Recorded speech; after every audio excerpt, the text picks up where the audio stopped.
मृत्यु के 24 घंटे बाद आत्मा अपने घर वापस क्यों आती है? मनुष्य के मरने के बाद क्या होता है? क्या उसे सभी दुखों से मुक्ति मिल जाती है या फिर इस संसार को छोड़ने के बाद किसी दूसरे संसार में उसकी एक और यात्रा शुरू होती है? कई बार ऐसे सवाल हमारे मन में आते हैं। आपके मन में भी अगर मृत्यु के बाद के संसार के बारे में जानने की इच्छा होती है तो आपको गरुड़ पुराण पढ़नी चाहिए। गरुड़ पुराण में मृत्यु के बाद क्या होता है और आत्मा को किस मार्ग से गुजरना पड़ता है, इन बातों का वर्णन मिलता है। आज हम आपको बताएंगे कि मृत्यु के बाद आत्मा वापस धरती पर क्यों लौटती है। आइए जानते हैं मृत्यु से जुड़े गरुड़ पुराण के 5 रहस्य। मृत्यु के समीप पहुंचकर मनुष्य के साथ क्या होता है?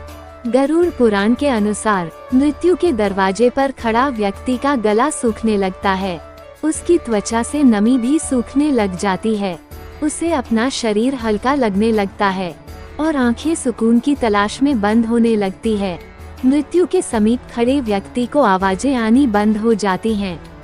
वो बोलना तो बहुत कुछ चाहता है लेकिन उसका गला जैसे जाम हो जाता है।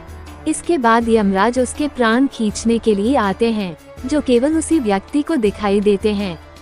यमराज को देखकर व्यक्ति बहुत कुछ बोलना चाहता है लेकिन उसकी आवाज बंद हो जाती है। अंत में यमराज व्यक्ति के प्राण खींच लेते हैं और उसकी आत्मा को अपने साथ यमलोक में लेकर चले जाते हैं। आत्मा 24 घंटे के अंदर वापस पृथ्वी पर लौटती है।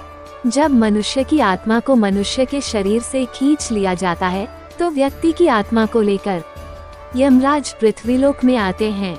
गरुड़ पुराण के अनुसार व्यक्ति की मृत्यु के बाद पापी मनुष्य को 2.5 मुहूर्त यानी 24 घंटे के लिए यमराज धरती पर लेकर आते हैं।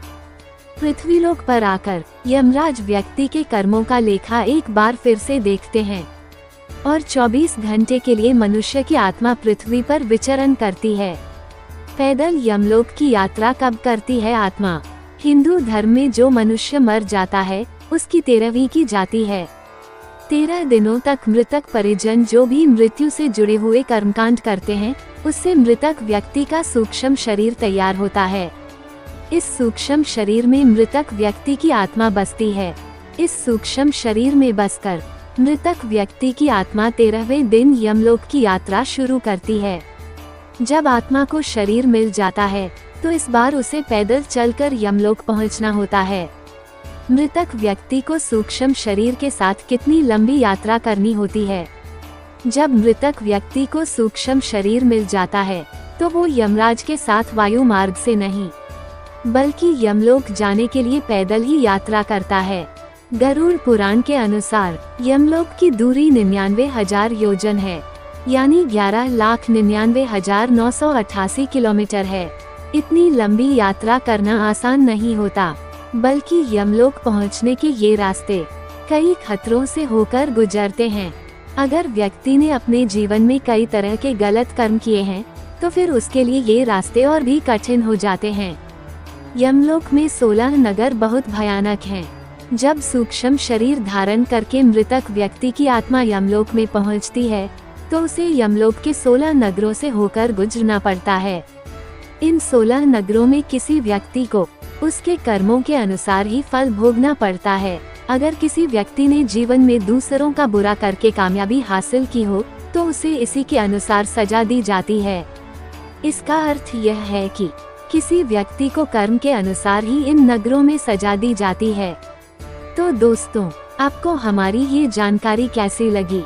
कृपया कमेंट करके बताएं तथा और भी ऐसी रोचक जानकारी के लिए हमारे चैनल को लाइक और सब्सक्राइब करना ना भूलें। आपका बहुत बहुत धन्यवाद।